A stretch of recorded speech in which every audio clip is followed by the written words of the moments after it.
Welcome to the Explainer. You know that feeling like you're just running on a treadmill that's cranked up way too fast? Well, if that's you, you're going to want to hear this. Today, we're breaking down a really powerful framework called the Tortoise Blueprint. Okay, so to really get this, we've got to look at two totally different mindsets. First, you've got the hare. This is all about speed, right? Manic bursts of energy, which, let's be honest, usually just ends in chaos. But then there's the tortoise.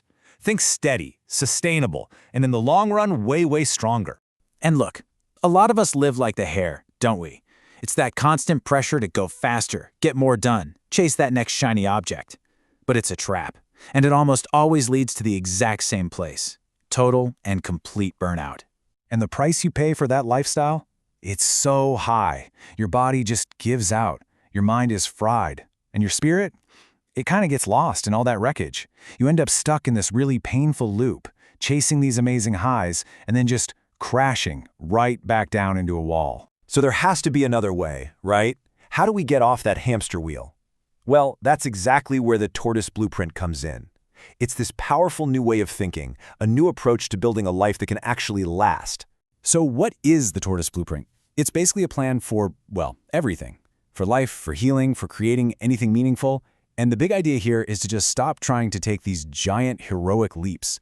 Instead, you focus on small, deliberate, sustainable steps. You just stack these tiny, almost invisible wins, one on top of the other, day after day, until bam, they snowball into something absolutely massive. And this quote, it just nails the whole mindset. This isn't about being lazy. It's not about being passive at all. It's about being relentless. It's this quiet, powerful consistency that shows, hey, you don't have to burn yourself to the ground to make incredible progress. Okay, so how do we actually do this? The whole blueprint is built on three main pillars, and we have to start with the first one because it's the absolute foundation. It's non-negotiable, and that's your health. The analogy they use here is just perfect. Your health is your shell. Think about it. It's the one thing that protects you, that allows you to keep moving no matter what life throws at you.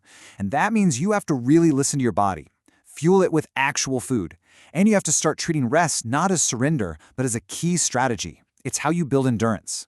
All right, so once that foundation of health is solid, then we can shift our focus.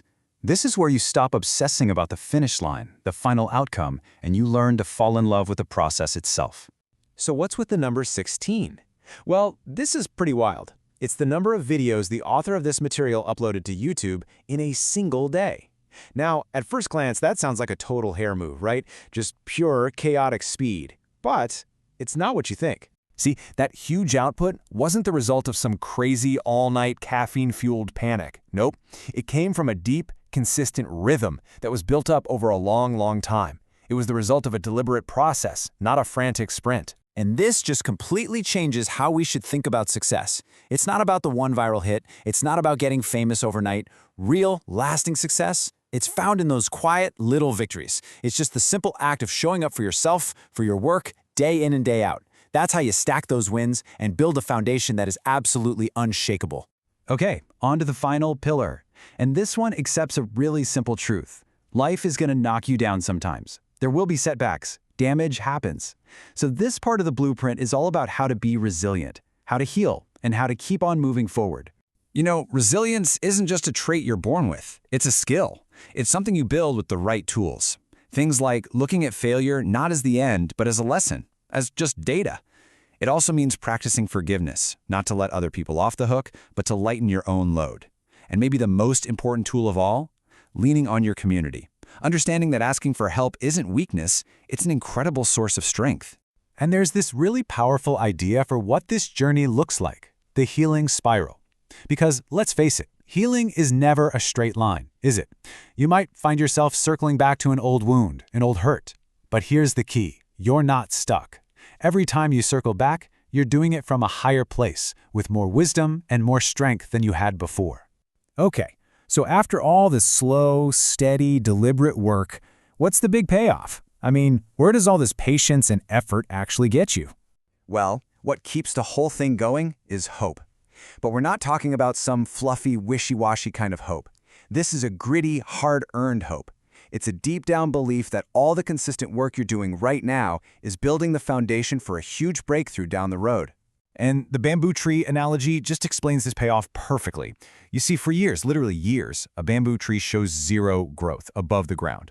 But that doesn't mean nothing's happening. All the work is going on unseen, underground, building this massive, complex root system. You just have to keep watering it, nurturing it, trusting the process, and then, one day, boom, it explodes, shooting up towards the sky. That explosive growth, that is the tortoise's victory. And when you get right down to it, this whole blueprint, it isn't about beating anyone else. It's not a competition. It's not about trying to outrun the person in the lane next to you. No. The only race that really matters is the one against who you were yesterday. It's all about a commitment to your own personal, consistent growth. So that's the tortoise blueprint, and it really leaves us with one simple but pretty profound question to think about. We live in a world that is constantly screaming at us to be the hare. The question is, do you have the courage and the wisdom to choose the path of the tortoise?